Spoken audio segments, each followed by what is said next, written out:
Hello future doctors. तो इस video में हम बात करने वाले हैं काउंसलिंग की। एमपी स्टेट काउंसलिंग के बारे में हम बात करने वाले हैं कि क्या प्रोसेस रहती है, कब स्टार्ट होती है, कैसे स्टार्ट होती है। तो सबसे पहले मैं आपको बता दूं कि जो नीट यूजी 2024 की एमपी की काउंसलिंग है, जो स्टेट काउंसलिंग है, वो ऑल इंडिया काउंसलिंग का फर्स्ट राउंड कंप्लीट होने के बाद स्टार्ट होगी। तो इसकी प्रोसेस क्या रहेगी? सबसे पहले आपको रजिस्ट्रेशन करना रहेगा।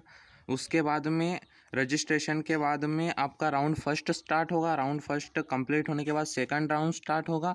फिर मोपअप राउंड रहता है जो कि लास्ट राउंड रहता है, जिसमें लगभग सभी सीट फुल हो जाती है। उसके बाद भी अगर किसी कॉलेज में एक या दो सीट बच जाती है तो उसकी कॉलेज लेवल काउंसलिंग होती है, जिसे कि सीएलसी राउंड बोलते हैं। तो ये डिपेंड करता है कि किस कॉलेज में कितनी सीट बाकी है। अगर वो फर्स्ट सीएलसी राउंड में ही कंप्लीट हो जाती है तो ठीक है, वरना तो नेक्स्ट एक और सीएलसी राउंड सेकंड भी होता है जिसमें कि वो फिल हो ही जाती है। लेकिन ये कॉलेज लेवल काउंसलिंग होती है जो कि आपको कॉलेज में जाके करवानी होती है। बाकी ये यहाँ तक तीनों राउंड आपको ऑनलाइन मोड पे ही हो जाती हैं।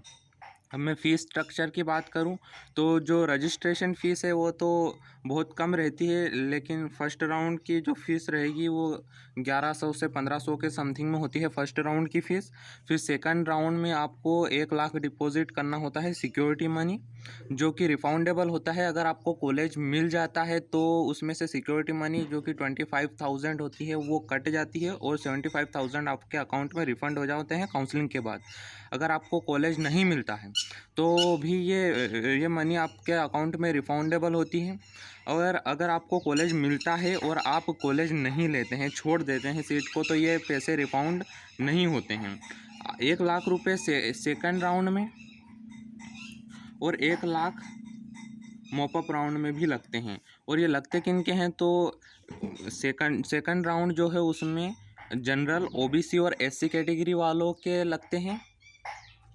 और जो मोपअप राउंड है उसमें उसमें सभी के लगते हैं, जैसे कि जनरल कैटेगरी, ओबीसी, एससी और एसटी कैटेगरी वालों के मोपअप राउंड में 2 लाख लगते हैं फॉर एसटी कैटेगरी। क्योंकि एससी, ओबीसी और जनरल वालों ने 1 लाख सेकंड राउंड में भी पे कर दिए होते हैं तो उनके 1 ही लाख लगते हैं। ओबीसी, एससी और जनरल वालों के 1 लाख ही लगते हैं मोपअप राउंड में, और 1 लाख लगते हैं उनके सेकंड राउंड में। बाकी एसटी कैटेगरी वालों के मोपअप राउंड में 2 लाख लगते हैं। तो ये पैसे टोटल रिफाउंडेबल होते हैं। बट इनका भी क्राइटेरिया है। अगर आप कॉलेज सीट को ले लेते हैं या आपको एडमिशन नहीं मिलता है, इन दो ही कंडीशन में पैसे रिफाउंड होते हैं। अगर आपको कॉलेज मिल रहा है, अलॉट हुआ है कॉलेज, और अगर आपने कॉलेज की सीट छोड़ दी है, आपने एडमिशन नहीं लिया है, तो आपके पैसे रिफाउंड नहीं होंगे। तो बस यही स्टेट यूजी काउंसलिंग की सारी डिटेल थी। इसमें क्या क्या डॉक्यूमेंट रहते हैं इसकी मैंने एक सेपरेट वीडियो डाल रखी है। और अभी काउंसलिंग स्टार्ट होने के बाद में मैं इसकी एक फुल वीडियो बना के डाल दूंगा कि क्या प्रोसेस रहेगी, एग्जैक्ट फीस क्या है, डेट, शेड्यूल सारे मैं मेंशन कर दूंगा उस वीडियो में जैसे ही इसका शेड्यूल आता है। बाकी तब तक के लिए आप वेट कीजिए और ऐसे ही मोर इन्फॉर्मेटिव वीडियोज़ के लिए हमारे चैनल को सब्सक्राइब कीजिए। धन्यवाद।